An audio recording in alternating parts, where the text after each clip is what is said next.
Bonjour à tous. Bienvenue à cette 6e conférence de cette journée fête de l'anglais.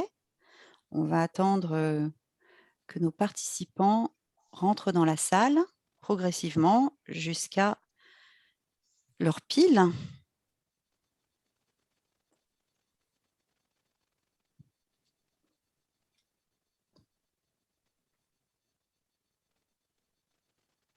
Alors je vois qu'il y a déjà des participants qui lèvent la main.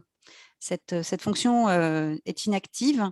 Si, il s'agit de poser une question, posez-la dans, la boîte, Q et R ou Q&A si vous avez Zoom en anglais. Si vous avez des questions techniques, posez-les dans le chat.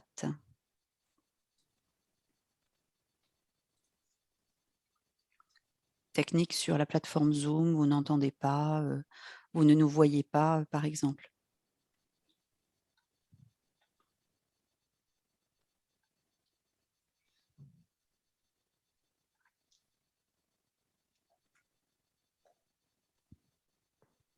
Alors merci à ceux qui nous rejoignent en cette belle journée.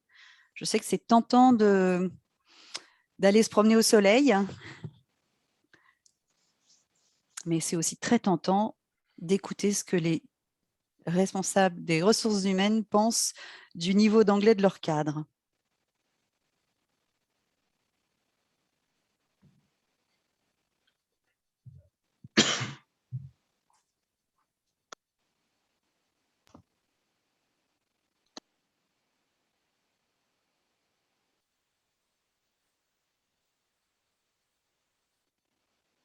On va attendre encore quelques secondes.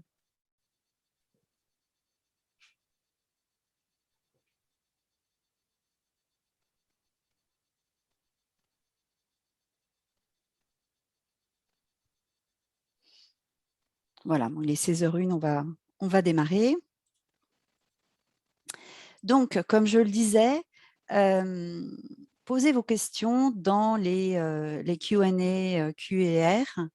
Ne levez pas la main. Si vous avez des questions à poser, c'est dans Q&A et on y répondra à la fin de cette présentation, de ces 2 présentations qui vont se succéder. Utilisez le chat uniquement pour vos questions techniques. Donc, je vous dis qu'on va avoir 2 présentations. Une de Cambridge et Cadre Emploi. Donc, c'est l'étude que nous avons menée auprès des responsables RH concernant leur avis sur le niveau d'anglais des cadres de l'entreprise. Et ensuite, nous serons rejoints par une personne de la Fédération de la formation professionnelle et par le cabinet Asterès pour nous parler de l'impact économique d'une augmentation des compétences linguistiques des actifs français, à la fois sur eux, sur l'entreprise, sur l'économie en général. Donc, qui sommes-nous ? Je suis Cécile Loyer, je suis responsable de la communication en Europe pour Cambridge English.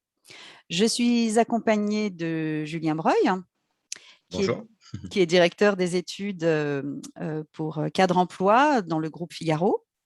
Et donc, nous aurons Thibault Lemarié de la FFP tout à l'heure. Il se présentera, ainsi qu'Alice Boulot, qui est consultante économiste chez Asterès. Voilà, donc études auprès des RRH, le niveau d'anglais des cadres, écart entre réel et requis. Alors, quelle est l'histoire un peu de cette étude ? Cela fait suite à l'étude que nous avons réalisée l'année dernière pour la fête de l'anglais, que nous avions présentée, Julien Breuil et moi-même, et qui faisait l'état du niveau d'anglais des Français et qui avait conclu que le niveau d'anglais des salariés français était de B1+. On leur demandait à cette époque de nous dire ce qu'ils pensaient de leur niveau d'anglais et on le comparait au niveau réel que l'on obtenait grâce à un petit test. Et donc, on voyait un léger écart. Le salarié français se surestime un petit peu.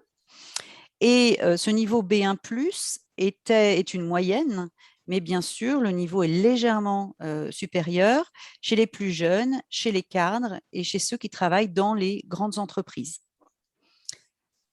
On avait constaté également dans cette étude que mal maîtriser l'anglais était souvent source de malaise dans son job et bloquait la promotion. Autre point que nous avions pu retirer de l'étude, cela concernait le CPF. Pour améliorer leur niveau, les salariés disaient qu'ils connaissaient le CPF, que ça pouvait être une bonne solution, mais disaient aussi ne pas avoir vraiment le temps de le mobiliser.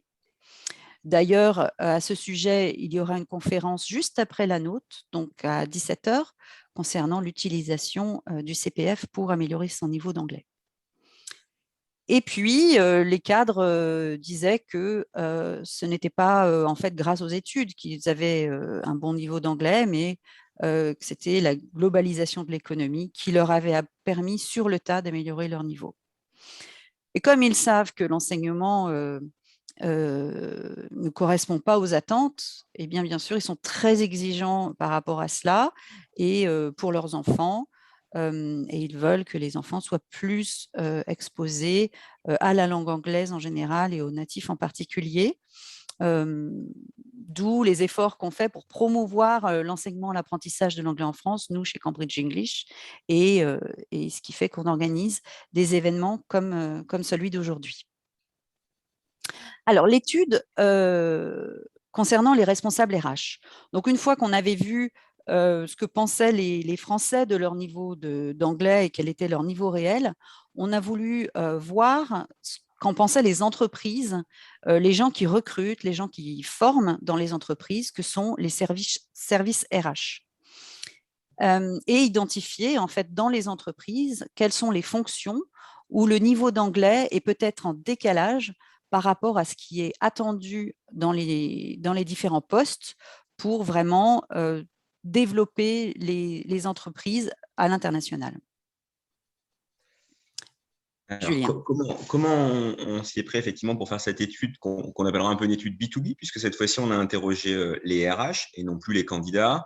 On a forcément optimisé les différents moyens et les différents canaux de communication pour toucher le plus de RH possible, à la fois avec effectivement donc 2 sites, Cadre Emploi bien sûr et LinkedIn, soit via des posts, soit tout simplement via des emailings ciblés, à la fois sur une base de données liée à des candidats qui potentiellement sont sur des fonctions RH, et bien évidemment sur la base des DRH qui sont entre guillemets le cœur de métier de Cadre Emploi. Alors, combien de personnes nous ont répondu? On a à peu près 200 personnes qui nous ont répondu. Alors, j'attire votre attention sur le fait qu'effectivement, encore une fois, on n'est pas sur un échantillon candidat. Souvent, on a toujours en tête ce fameux 1000 personnes, surtout quand on arrive à les élections présidentielles, on entend beaucoup parler de sondages. Donc là, on est vraiment sur une étude qui est liée à des RH. Un très, très bon échantillon B2B va être aux alentours de 400 répondants. Là, donc, on est à 205, donc un peu moins. Mais ça nous permet vraiment de déclencher et de donner des bonnes tendances qui peuvent se vérifier. Alors, quand on regarde la taille de l'entreprise sur ces 205 répondants, on s'aperçoit que en termes de répartition de structure, on est surreprésenté un peu sur des entreprises de taille intermédiaire, qu'on appellera les ETI, et on est un peu surreprésenté sur les petites et moyennes entreprises. Côté micro-entreprise, là, vous le voyez, on est à 4% versus 19%. Ceci étant, je rappelle qu'effectivement, c'est une étude qui s'adresse principalement à des RH par rapport à une population cadre. Donc, effectivement, on sait très bien que les cadres sont plutôt dans les PME et dans les grandes entreprises. Et sur la fonction publique, encore une fois, cela s'explique puisque, si je prends l'exemple de Cadre Emploi, Cadre Emploi est un site privé qui a des offres d'emploi du secteur privé. Donc, une répartition qui est assez homogène, en tout cas là où effectivement l'anglais est le plus pratiqué, notamment au niveau des cadres. En termes de répartition régionale, vous avez une forte représentation effectivement sur l'Île-de-France, sur le bassin Auvergne-Rhône-Alpes et un peu sur les Hauts-de-France. De manière très générale, ça s'explique aussi par rapport à la population cadre, puisque, vous ne le savez peut-être pas, mais si je prends l'exemple des recrutements de cadres, 50% des recrutements de cadres ont lieu en Île-de-France et 35% des effectifs cadres sont en Île-de-France. Donc, vous avez naturellement une surpondération sur l'Île-de-France que représente très très bien l'échantillon, ou principalement dans les grandes métropoles, puisque un petit peu moins d'un cadre sur deux se retrouve dans les grandes métropoles. Donc j'ai envie de dire, là, on est vraiment typiquement dans la bonne répartition géographique de ce que peut être la population cadre. Enfin, là, on rentre un peu plus dans le cœur du sujet, puisque là, on est vraiment dans la question qu'on a posée à nos RRH, de savoir si effectivement, dans leur entreprise, il était nécessaire de maîtriser ou pas, en tant que cadre, l'anglais. Alors, il y a deux lectures. Je vais commencer par la lecture un peu statistique. La lecture statistique, c'est effectivement de s'apercevoir que on a des extrêmes individuellement qui sont relativement faibles, puisque certains nous répondent pas du tout nécessaire à 13%, et certains nous disent extrêmement nécessaire à 15%. Ceci étant, quand on agglomère les deux, ça fait quand même des extrêmes qui sont à 28%, donc ça veut dire qu'il y a une répartition qui est quand même assez, j'allais dire, assez forte dans les pas du tout ou beaucoup, ce qui est un élément assez marquant. Après, ce qu'il faut retenir clairement de ce slide-là, c'est que vous avez, entre guillemets, un cœur de réponse qui est vraiment sur le fait que l'anglais est nécessaire, puisque si vous regardez la somme des totalement nécessaires ou extrêmement nécessaires, tout simplement parce que c'est la langue de travail, là, vous êtes à peu près à 1 sur 2. Donc, 50% des RRH considèrent qu'ils doivent maîtriser l'anglais par rapport à… Ils doivent bien maîtriser l'anglais, puisqu'on est tout à fait nécessaire dans le cadre de leur travail. Et on est à 70% si on considère… j'allais dire l'item un peu central qui est oui, il est nécessaire de savoir parler l'anglais.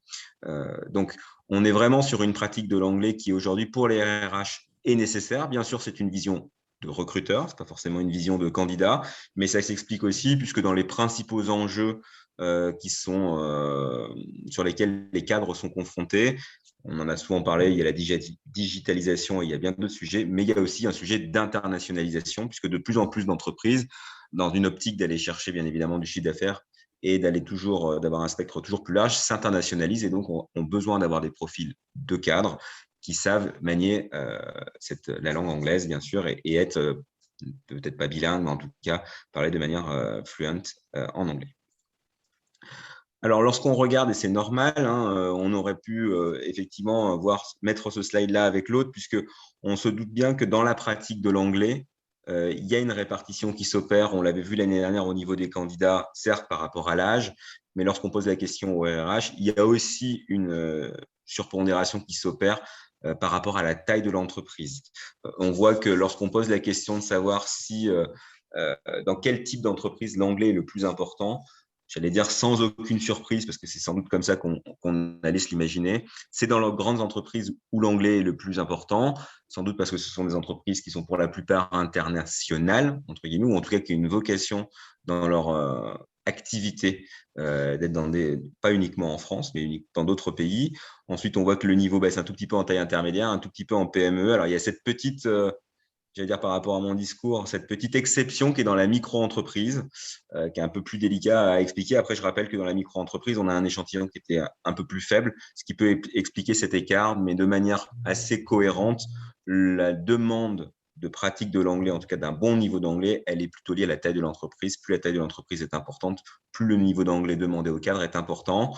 On remarquera en revanche, et c'est intéressant d'avoir cette vision un peu plus spécifique sur les ETI, parce que là, on a une répartition finalement très peu homogène de la manière dont on demande effectivement à nos cadres de pratiquer l'anglais. On voit très bien que là, pour le coup, on a des extrêmes qui sont très forts. Pour 20% des RRH, des ETI, c'est extrêmement nécessaire. On est même à 25% sur tout à fait nécessaire. Et on est à 24% sur pas du tout nécessaire. Alors, comment on peut l'expliquer? Je vais donner deux exemples sur les ETI. Le premier exemple, c'est que dans toutes les études qu'on peut faire au niveau des RRH ou en tout cas au niveau des entreprises, la cible des ETI est toujours la plus complexe à trouver. Elle est difficile à les qualifier, elle est difficile à les quantifier et donc forcément, pourquoi? Parce qu'elle est elle peut être très différenciante en fonction des profils. Le deuxième élément, et c'est ce que je dis là, c'est qu'effectivement, il y a une grosse différence qui s'opère, c'est-à-dire que on voit bien que dans la taille des ETI, elle peut aller de 250 à 2000 salariés ou de 500 à 2000 selon comment on reprend. Et donc, effectivement, ça fait une taille d'entreprise qui est complètement différente et qui donc forcément amène une différence forte dans les besoins que peuvent avoir les RH, notamment au niveau de la pratique de l'anglais. Dernier point, important, c'est finalement, dans votre entreprise en France et pour les cadres, quelles sont par ordre d'importance les compétences de maîtrise de l'anglais les plus importantes? Dites-moi effectivement entre de 1 à 4, 1 étant la plus importante et 4 la moins importante, comment par rapport à ces types j'allais dire, de compréhension ou d'expression, vous vous situez. Alors, c'est intéressant parce que d'un côté, il y a une certaine forme de logique. On est d'abord dans la compréhension, plutôt l'oral, après l'écrit, et ensuite on est dans l'expression, d'abord orale et d'après écrite. Après, effectivement, si vous lisez le slide, et c'est un peu les commentaires qu'on s'est fait notamment avec Cécile, c'est que en fait, il y a un écart qui est minime entre 1 et 4. Autant d'habitude, il faut d'abord le comprendre, au moins le comprendre, après l'écrire, et puis après, effectivement, vous arriverez à vous exprimer avec un écart qui aura été assez fort. Autant là, si vous regardez, l'écart est finalement assez faible, puisqu'il va aller d'un peu plus de 2 à un tout petit peu moins de 3, à 2,75 pour la compréhension orale. Donc, c'est ça qui est intéressant, c'est qu'aujourd'hui, on peut se dire qu'il y a un niveau d'exigence aussi de la part des entreprises qui est plus fort.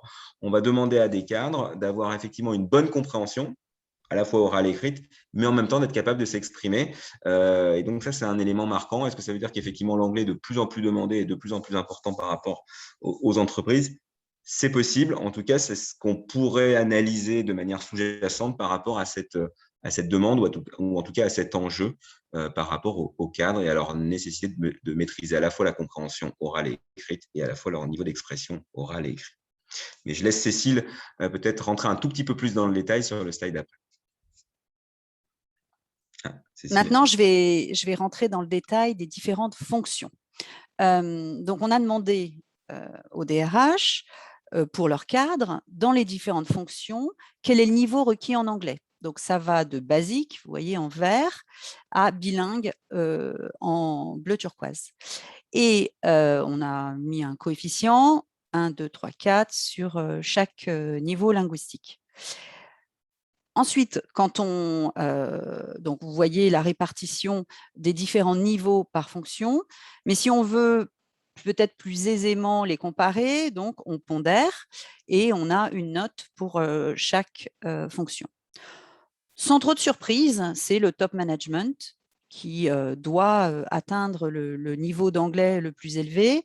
Donc, on est à 3,39. Donc, vous voyez, on est entre avancé et bilingue sur le top management.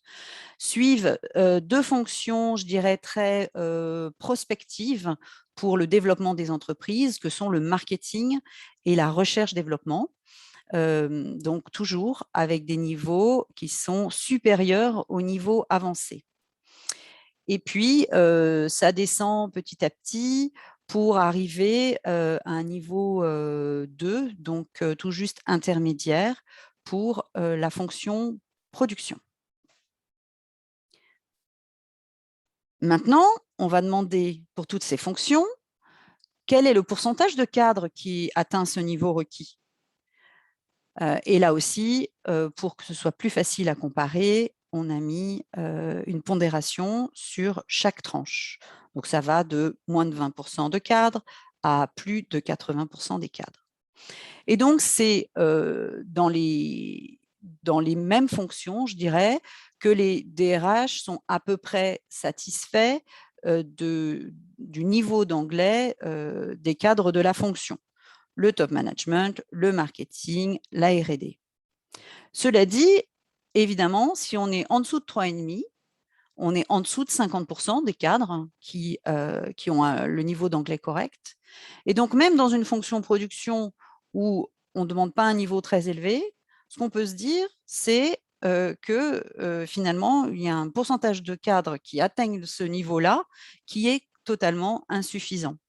Donc, on est sur, partout, on est à moins de 3,5, sur un niveau de maîtrise de l'anglais dans la fonction qui est absolument insuffisant. Et donc, au global, comptabilité, finance, on est à moins de 40% des cadres qui ont le niveau demandé. D'où, on va le voir, évidemment, une grande nécessité de formation avec le CPF ou dans les plans de formation. Alors, il est évident que lorsqu'on est cadre et qu'on postule dans une entreprise, si on a un très bon niveau d'anglais, on a peut-être déjà une progression de carrière plus rapide, on a des postes plus seniors et on a un salaire de départ plus élevé. Je me doute que j'enfonce une porte ouverte. Ça va sans dire, ça va mieux en le disant. L'anglais, et c'est ce que va nous redire Astérès, qui l'a même chiffré, l'anglais, c'est forcément un meilleur salaire, c'est aussi pour l'entreprise un meilleur développement, un gain à l'export, évidemment, pour son chiffre d'affaires. Le souci, c'est souvent le recrutement aussi, hein, c'est que il faut évaluer les compétences en anglais lors des recrutements cadres. Donc, comment en général c'est fait par les services RH, grâce à tout ou partie de l'entretien en anglais, entre souvent, toujours, et aussi grâce à des tests. Donc, on est bien placé pour en parler chez Cambridge, puisqu'on est concepteur de ces tests, hein, le test LinguaSkill, les examens de Cambridge, que les salariés cadres vont mettre sur leur CV. D'autres tests comme TOEIC, TOEFL, IELTS, qui vont permettre de prouver son niveau d'anglais de manière incontestable, hein, parce que ce sont des certifications qui ont été faites dans un cadre sécurisé, on est surveillé et on a un temps limité, mais aussi avec une échelle internationale. Donc, chez Cambridge, on est concepteur du cadre européen au sein d'ALTE, qui est une association de testeurs. Et donc, c'est nous qui avons défini ce que c'était que le A1, le A2, le B1, le B2, le C1, C2, avec le Conseil de l'Europe. Et aujourd'hui, les DRH sont de plus en plus conscients de ces différents niveaux et vont demander un niveau B2, un niveau C1 pour occuper un poste lors des recrutements. D'ailleurs, aujourd'hui, on ne peut plus obtenir un diplôme de l'enseignement supérieur sans avoir aussi une certification d'anglais, de langue et plutôt d'anglais. On ne peut plus obtenir un diplôme d'ingénieur sans avoir un niveau B2, voire C1. Et la grande nouveauté de cette année, c'est qu'on ne peut plus obtenir sa licence dans les universités sans avoir une certification externe, et c'est la faculté qui va déterminer quel est le niveau à obtenir pour obtenir le diplôme. Parfois, ça peut être B1, parfois B2, parfois C1. Donc, question qu'on a posée au DRH, c'est que s'ils sont insatisfaits du niveau d'anglais de leur cadre, comment comptent-ils l'améliorer?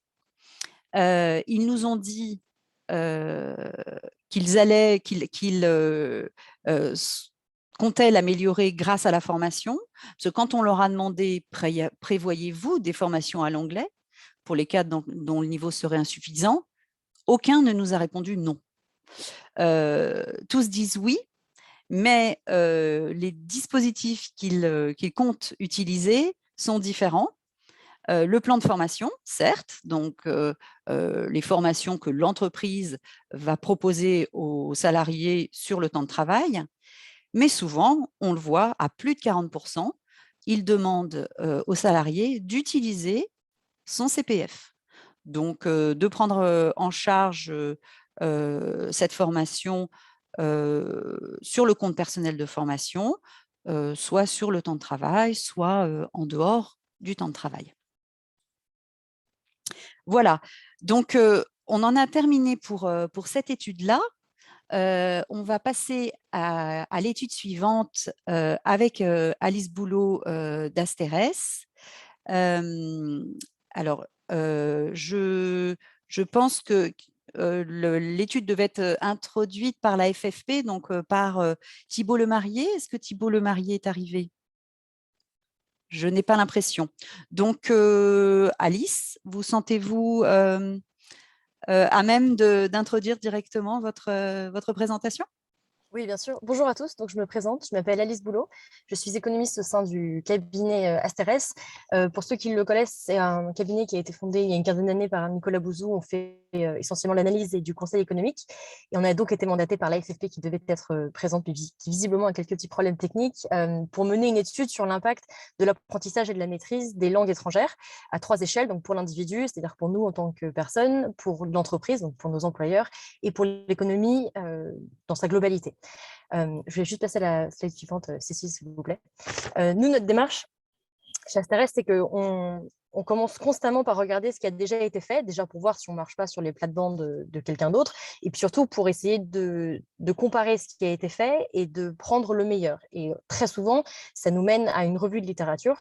C'est un mot très chic pour dire qu'en fait, on lit tout ce qui a été fait au niveau scientifique et académique. Et en fait, on s'est rendu compte, quand on s'est intéressé à cette question de la formation en langue étrangère, qu'il y avait 2 champs disciplinaires majeurs qui s'intéressaient vraiment à cet impact-là sur les 3 échelles qui nous intéressaient. Donc, il y avait d'un côté les neurosciences et de l'autre côté l'économie des langues. Chacune des particularités très spécifiques, à savoir que par exemple les neurosciences à l'échelle de l'individu, et donc non pas extrapolables à l'échelle d'une nation ou d'une entreprise, ont établi vraiment les bienfaits de l'apprentissage des langues et du bilinguisme, donc à la fois du processus de l'état, donc le fait d'apprendre et le fait d'avoir appris, sur le cerveau. Donc par exemple, elles ont pu démontrer dans des petits groupes d'études, que ce soit dans des pays anglophones ou francophones, au sein de classes, au sein de groupes de travail, au sein d'entreprises, que l'apprentissage d'une langue ou sa maîtrise apporte vraiment une proactivité supérieure, une concentration supérieure, une créativité supérieure et une adaptabilité accrue par rapport aux monolingues. Alors ça s'explique par des phénomènes assez simples qui sont que par exemple, quand une personne parle plusieurs langues ou dispose de plusieurs mots de vocabulaire pour une seule idée, elle va constamment être en train de faire des choix. Si moi, je sais dire le mot beurre en français, en anglais et en français, quand je le demandais en français à la personne qui est assise en face de moi à table, mon cerveau va faire un choix. Ce qui va faire qu'en fait, je serai plus souvent concentrée, j'aurai plus facilement une capacité à faire des choix, et ce qui va se ressentir évidemment au niveau de mon emploi. C'est-à-dire que toutes ces facilités-là, elles vont me permettre de mieux travailler. Le problème de ces constats qui ont été faits dans les neurosciences, c'est qu'ils ne peuvent pas être quantifiés. On ne peut pas dire que quelqu'un qui est bilingue ou qui est en apprentissage, qui est sur la voie du bilinguisme, est 10% plus rapide, est 20% plus concentré ou est 30% plus adaptable. Donc ça, c'était un peu la limite qu'on a trouvée à ces constats-là, c'est qu'ils existaient, mais que, un, ils n'étaient pas extrapolables, et que deux, même s'ils l'étaient, ils n'étaient pas chiffrables. Donc pour nous qui essayons vraiment de mettre un chiffre et de quantifier l'impact des langues, c'était vraiment un obstacle majeur. Du coup, on s'est tourné vers l'autre champ disciplinaire qui s'intéresse à l'impact de l'apprentissage des langues, et c'est tout bêtement l'économie des langues. Alors là aussi, il y a eu plusieurs obstacles qu'on a rencontrés, mais ce qu'on a vu, c'est qu'en fait, il y avait plusieurs étapes dans l'économie des langues. Et la première, c'était de s'intéresser aux raisons d'utilisation des langues. Donc, il y a beaucoup d'écrits qui ont été produits par des scientifiques, des universitaires, sur pourquoi les entreprises ont-elles besoin ou disent-elles avoir besoin de parler anglais, de parler espagnol, enfin de parler une autre langue que la langue maternelle des salariés sur le lieu de travail. Il y a plusieurs raisons. Il y a forcément, évidemment, la nationalité du client. Si on exporte en Chine, c'est mieux de parler chinois. Il y a la langue du capital, qu'il soit humain ou technique, c'est-à-dire que si on travaille avec des logiciels en anglais, c'est mieux de pouvoir les maîtriser. Il y a évidemment la langue des dirigeants. Si une entreprise française ou anglaise se fait racheter par une entreprise espagnole, en général, il y a des managers, des cadres de la langue hispanophone qui vont arriver et qui, du coup, vont imposer ces usages-là, ce qui fait que l'entreprise va se transformer. Donc, il y a eu ce point de recherche-là. Il y a eu le besoin perçu des employeurs. Donc, il y a eu énormément d'enquêtes, un petit peu comme celle qui a été présentée juste avant cette étude, sur les besoins perçus des employeurs, à la fois en quantité et en qualité. Qui doit être formé, à quel niveau, pour combien de temps, pour quels usages, à quel poste. Et enfin, il y a eu un troisième versant de ce champ disciplinaire qui nous a particulièrement intéressés, qui s'intéressait à l'impact économique, c'est-à-dire qu'est-ce que ça apporte au niveau individuel, au niveau de l'entreprise et au niveau du pays, d'avoir 1, 10, 20 000, 30 000, 20 millions de personnes qui parlent une autre langue que leur langue maternelle. Il y a grosso modo de ces deux champs disciplinaires 3 conclusions majeures qui ressortent. La première, c'est que les bilingues ou les personnes qui apprennent une langue, pas forcément en la maîtrisant parfaitement, ont une meilleure employabilité. Il y a des chercheurs en Suisse, donc la Suisse, comme vous le savez, est un pays officiellement multilingue, on y parle officiellement l'allemand, le français et l'italien, qui ont mené un petit exercice théorique et qui ont postulé d'une augmentation du prix de la main-d'œuvre. Ils se sont dit, qu'est-ce qui se passerait si demain, en Suisse, le coût de la main-d'œuvre, donc les salaires, augmentait subitement? Ils ont regardé, ils ont vu que toutes choses égales par ailleurs, les bilingues en Suisse sont 2 fois moins susceptibles de perdre leur emploi que les gens qui ne parlent qu'une seule langue. Donc ça, c'est la meilleure employabilité. Ce qui fait qu'en fait, c'est plus facile de trouver un emploi et moins facile de le perdre quand on est bilingue par rapport à quand on est monolingue. Évidemment, ça se retrouve dans les salaires. C'est-à-dire que comme c'est une denrée rare, les bilingues ou les personnes qui apprennent une langue, en général, même très souvent, c'est récompensé par un meilleur salaire. Donc l'écart de salaire, il est environ, en fonction des études, des endroits dans lesquels elles ont été menées, des pays, parce qu'il y a des pays avec plusieurs langues officielles, comme l'Afrique du Sud qui en compte 11, le Canada qui en compte 2, la France qui en compte 1. Il y a des écarts, mais il est entre 10 et 30% entre un bilingue et un monolingue, toutes choses égales par ailleurs, c'est-à-dire au même poste, dans une entreprise de même taille, avec des diplômes comparables. Et enfin, la troisième grande conclusion qu'on a pu tirer de ces premières recherches préliminaires, c'est au niveau du commerce international. Et en fait, la littérature nous montre que les pays qui partagent une langue commune, je vais définir ça dans un instant, échangent plus de biens et de services que les pays n'en partageant pas. Dit comme ça, c'est évident, mais il fallait le chiffrer, il fallait que des chercheurs se penchent réellement dessus en regardant des dizaines d'années de données d'échange de biens et de services. Donc, une langue commune, ça peut être une langue maternelle. L'Angleterre et la Nouvelle-Zélande partagent la langue maternelle qui est l'anglais. Une langue officielle, l'Argentine et l'Espagne ont une population dont la langue maternelle est l'espagnol. Ça peut être la langue parlée, c'est-à-dire qu'il peut y avoir assez de personnes, par exemple en Allemagne, qui parlent l'anglais pour converser très facilement avec des gens qui habitent en Grande-Bretagne, ou on peut avoir aussi le facteur de proximité linguistique. 2 pays qui ont une langue d'une même famille, les langues asiatiques, les langues romanes, auront toutes choses égales par ailleurs, plus de chances d'échanger des biens et des services que des pays n'en partageant pas. Je prends l'exemple de la France et de la Chine ou de la France et de l'Espagne. Le français et l'espagnol viennent tous les deux du latin, alors que le français et le chinois n'ont pas grand-chose à voir au niveau de la grammaire. Et ce qui fait que toutes choses égales par ailleurs, en prenant en compte les critères géographiques, les critères géopolitiques, les critères commerciaux, 2 pays qui ont une langue commune, qu'elle soit parlée, maternelle, officielle ou avec une proximité linguistique supérieure, auront tendance à échanger plus de biens et de services. Donc nous, c'est ce qui nous a, ce sont ces trois révélations-là, ces 3 gros arguments qui nous ont aidés déjà à confirmer notre intuition, qui était que les langues ont une valeur, et ensuite de vérifier qu'elles se vérifient vraiment à 3 niveaux, c'est-à-dire au niveau individuel de la personne, donc du salarié, de l'entreprise, et encore plus largement au niveau du pays, au niveau du commerce international. Je vais juste passer à la slide suivante. Donc ensuite, on a fonctionné en entonnoir, on est parti du plus large pour arriver au plus spécifique. On a commencé avec une modélisation macroéconomique. Ça a l'air très complexe comme ça, mais ça ne l'est pas vraiment. Donc on a rassemblé beaucoup de données, on s'est basé sur évidemment la littérature scientifique qui a été revue par les pairs et qui est très souvent la base de notre travail. Et on a collecté des coefficients d'impact en fonction des grands secteurs, c'est-à-dire que échanger des services ne va pas demander les mêmes qualifications linguistiques au même niveau, dans le même volume, que d'échanger des biens. Et effectivement, c'est ce qui se vérifie, vous le verrez sur la diapositive, et ça se vérifie dans certains services plus que dans d'autres. Donc, par exemple, dans le tourisme, ça va être très important de parler la langue des gens qu'on accueille, des gens quand nous-mêmes on se déplace, plutôt que quand on essaie d'exporter, par exemple, des bombes, des missiles ou de l'armement ou du matériel de transport. Ça, ce seront plutôt des biens qui vont être échangés de gré à gré, en fonction d'accords commerciaux qui vont durer des décennies et qui auront très peu de choses à voir avec la langue parlée. Donc, une fois qu'on a eu ces coefficients d'impact-là et qu'on a regardé la balance commerciale française, on a pu construire un indice, donc une probabilité, que 2 personnes prises au hasard entre la France et chacun de ses 50 principaux partenaires commerciaux parlent une langue commune. Donc, on a pris les 50 premiers partenaires commerciaux qui représentent à peu près 95% des exportations en biens et en services de la France. Donc, il y a évidemment la Chine, les États-Unis, la France, pas la France, mais la Chine, la Belgique, l'Espagne, etc. On a pris les 50 premiers et on a regardé dans chaque pays la part de locuteurs anglophones. On a fait pareil en France et on a calculé la probabilité pour que dans chacune de ces paires de pays, 2 personnes prises au hasard parlent anglais. Et à partir de ce scénario de base, qui n'en est pas un puisque c'est la réalité, on en a élaboré 3, allant du plus conservateur au plus optimiste. Et on s'est posé la question de savoir ce qui se passerait si le nombre de locuteurs en France, parce que nous, ce qui nous intéresse, c'est la France, on ne peut pas aujourd'hui avoir un impact sur le nombre de locuteurs anglophones en Chine, augmentait de 1%, 5% ou 10%. Donc avec ces 50 pays partenaires et ces 3 scénarios, on avait 600 cas de figure modélisés. Une fois qu'on avait ça, on a regardé nos résultats et on a vu que pour une hausse de 1% du nombre de locuteurs anglophones en France, ça nous ferait augmenter nos exportations de 4,5 milliards sur une année. Donc, il y a une élasticité qui est assez forte, c'est-à-dire que pour 1 point de pourcentage, on augmente de 0,7% nos exportations. En fait, ça s'explique d'une manière assez simple. La France est une économie, comme on le sait, de services. C'est-à-dire que non seulement il y a énormément de gens qui travaillent dans le secteur tertiaire, mais en plus, c'est une économie qui est tournée vers l'exportation de services. Les services, ça représente à peu près un tiers des exportations françaises. Et la France est le 4e exportateur de services au monde. Et en fait, comme on l'a vu, les services sont beaucoup plus sensibles, sont beaucoup plus perméables au bilinguisme des gens que les biens. Or, il s'avère qu'on exporte beaucoup de services.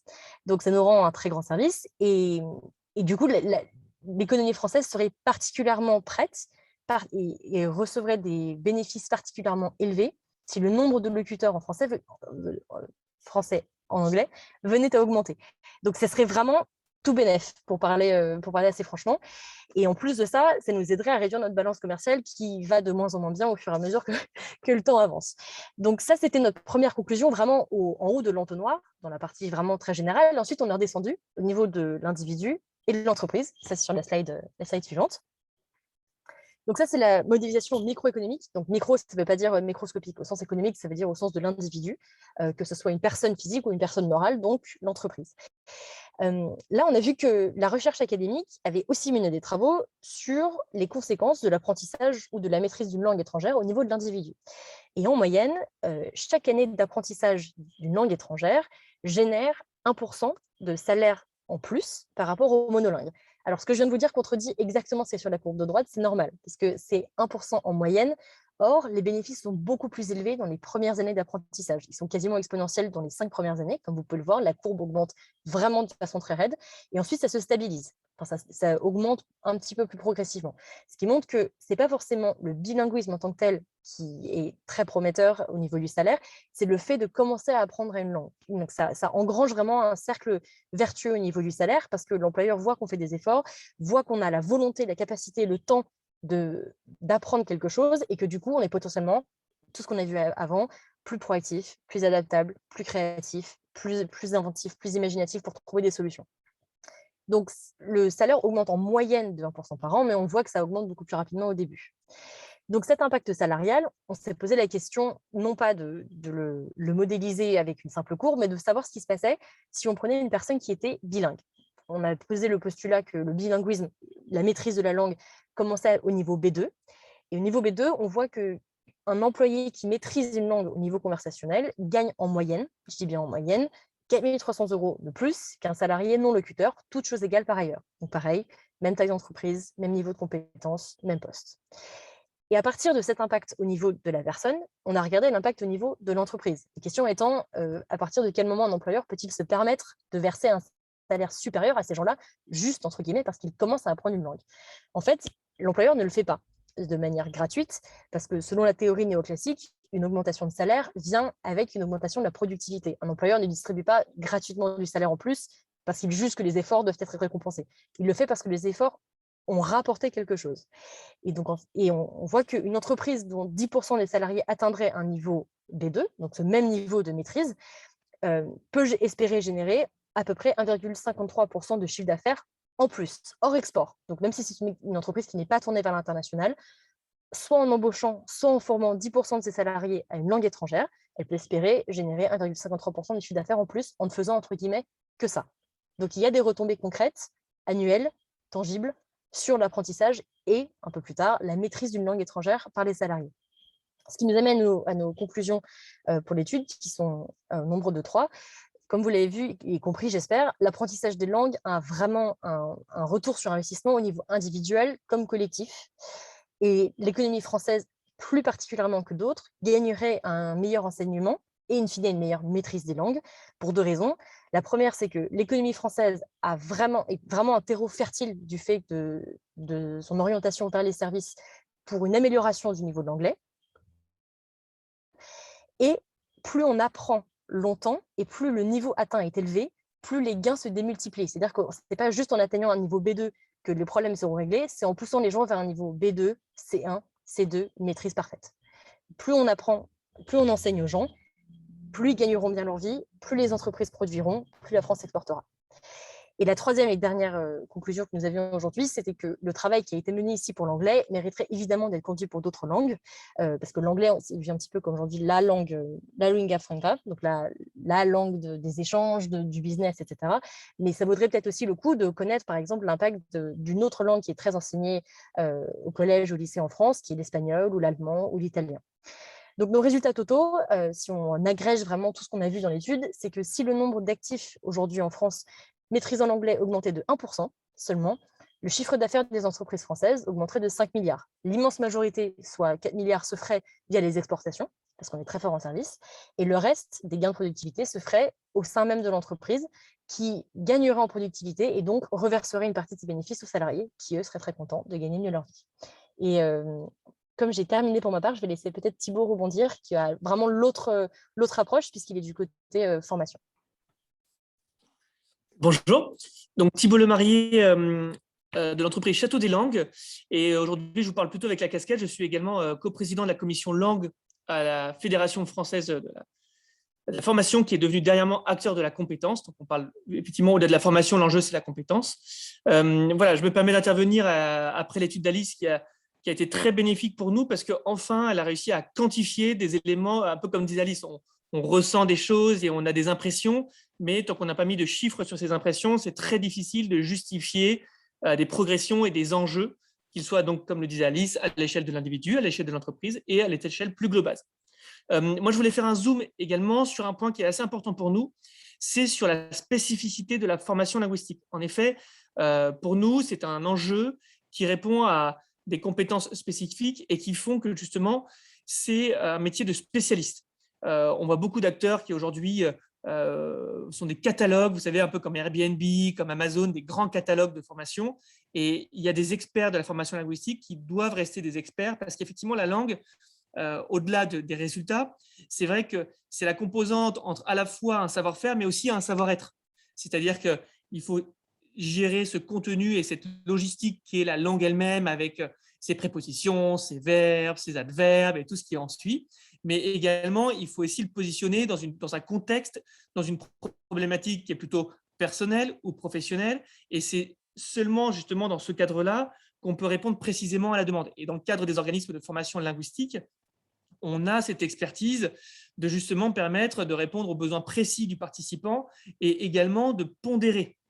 Comme vous le savez, aujourd'hui, il y a des formations en ligne, des formations qui sont 100% présentielles. Nous, par exemple, on est en immersion totale, mais il y a d'autres formules qui sont 100% en ligne.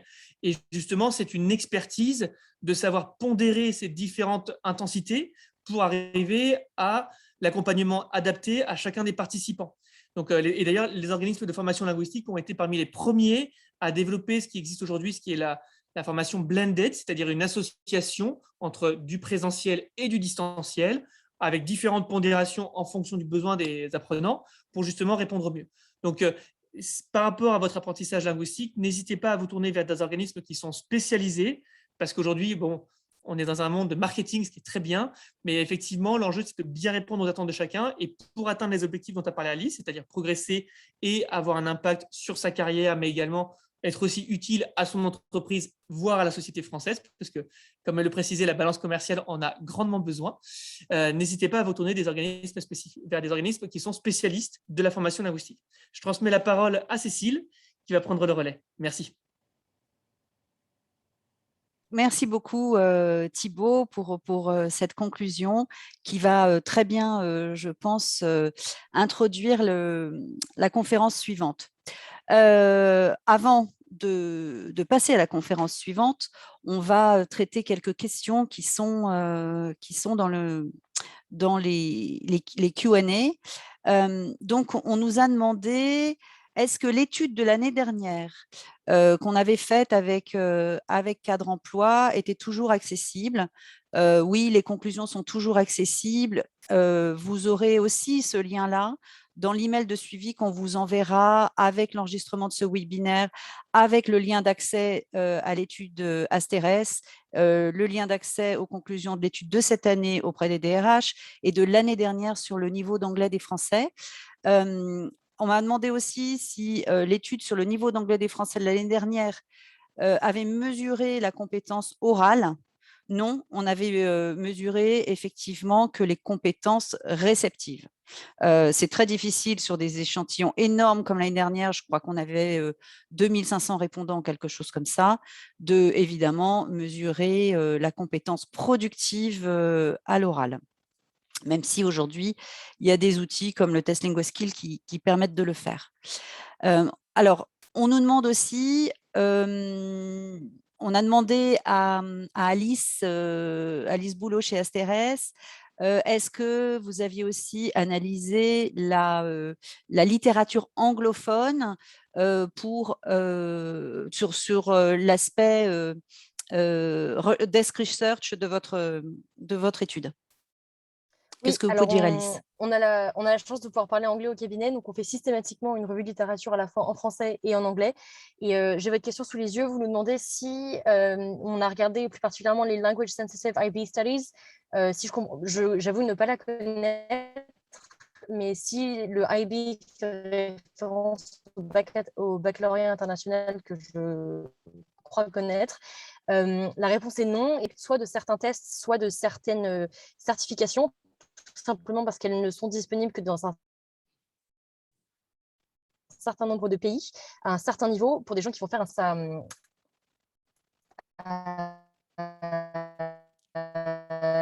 des tests qui ont été faits dans plein de pays, notamment des îles du Sud-Est, là, ne sont faits que par des gens qui, On vous entend plus beaucoup, Alice. se le payer, et deux, ont envie de connaître nous pour nous intéresser.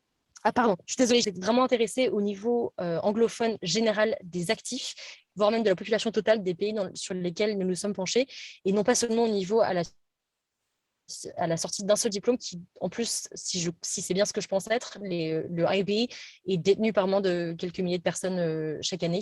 Donc nous, on cherchait vraiment des résultats beaucoup plus globaux, mais oui, on s'est intéressé à la littérature anglophone, absolument. Alors ensuite,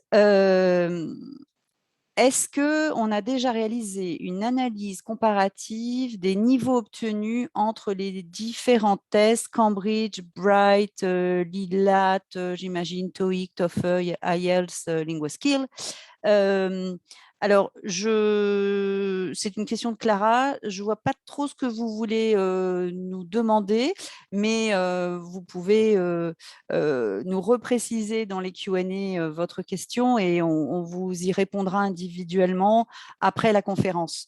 Ce qu'on a fait chez Cambridge, c'est que sur des milliers de candidats qui ont passé à l'époque le BULATS, pendant plusieurs années, soit dans le cadre du CPF, soit dans le cadre de leurs études d'ingénieur, on arrivait à un niveau de B1, ce qui est exactement ce qu'on a vu l'année dernière dans l'étude qu'on a faite avec Julien.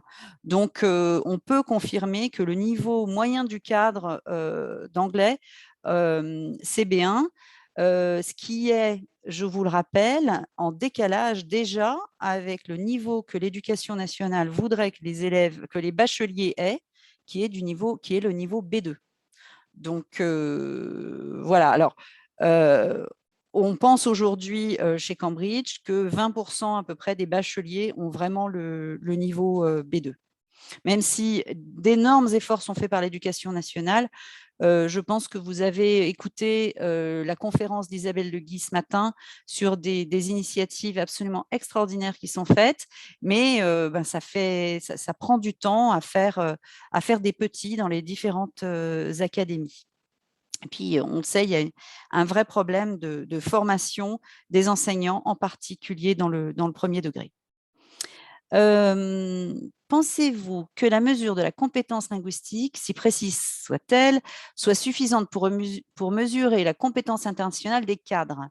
Ne souscrivez-vous pas à une vision réductrice du langage et de la business communication? Alors, les niveaux du cadre européen, déjà, ça a le mérite d'exister, je pense, parce que c'est une échelle qui est commune à tous, qui est commune à toutes les langues, qui ne dépend pas des certificateurs. Donc, c'est déjà très utile. Alice, vous, est-ce que dans l'étude, vous avez été plus loin que utiliser le cadre européen?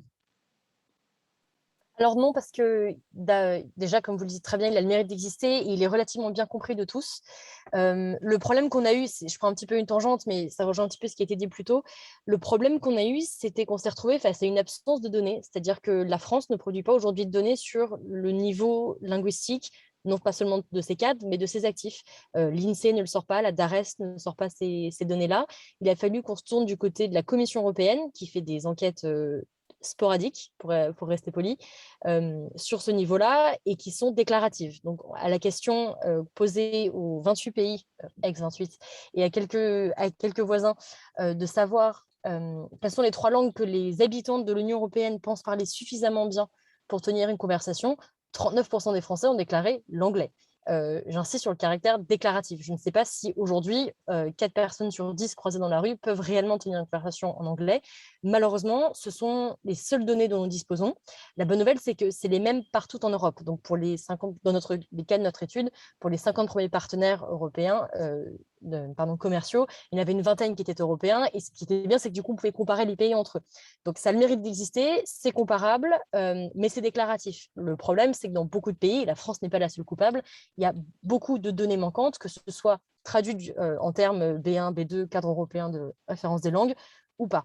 L'échelle existe, à mon goût, elle est sous-utilisée, et au goût de beaucoup des gens que nous avons lus. Absolument. On fait de gros efforts, Alice, croyez-le bien, pour que les recruteurs utilisent encore plus dans leurs offres d'emploi les niveaux du cadre européen plutôt que des choses très, très vagues du style lu, parlé, écrit, bonne maîtrise et je passe d'autres formulations encore plus vagues.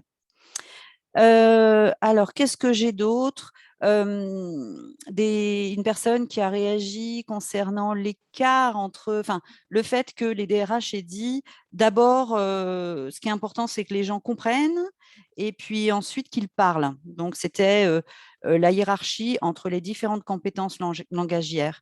Comme l'a dit très bien Julien, l'écart est très faible entre chacune des compétences. Comme on demandait aux gens d'hierarchiser, forcément, c'est ce qu'ils ont fait, mais on voit qu'au final, on a très, très peu d'écart. Et on avait conduit déjà une étude en 2016 où il y avait beaucoup plus d'écart que ça. Là, on voit que vraiment les compétences productives d'expression orale et d'expression écrite reviennent au premier plan. Parce que on le sait bien, à l'école, ce qu'on apprend surtout, c'est on reçoit du discours en anglais, on lit, on écoute, mais on a finalement très peu l'occasion de s'exprimer, alors que c'est effectivement ce qu'on apprend en formation linguistique. Ça m'amène à la suite. On va s'arrêter là, c'est-à-dire comment se former en anglais en utilisant le compte personnel de formation. Donc, dans le chat, je vais copier le lien vers la prochaine conférence, mais vous avez dû en fait le recevoir. Voilà, je partage mon écran, ce qui n'est pas terrible, mais au moins, voilà le lien. Si vous n'étiez pas inscrit à la prochaine conférence, voilà le lien que vous pouvez utiliser.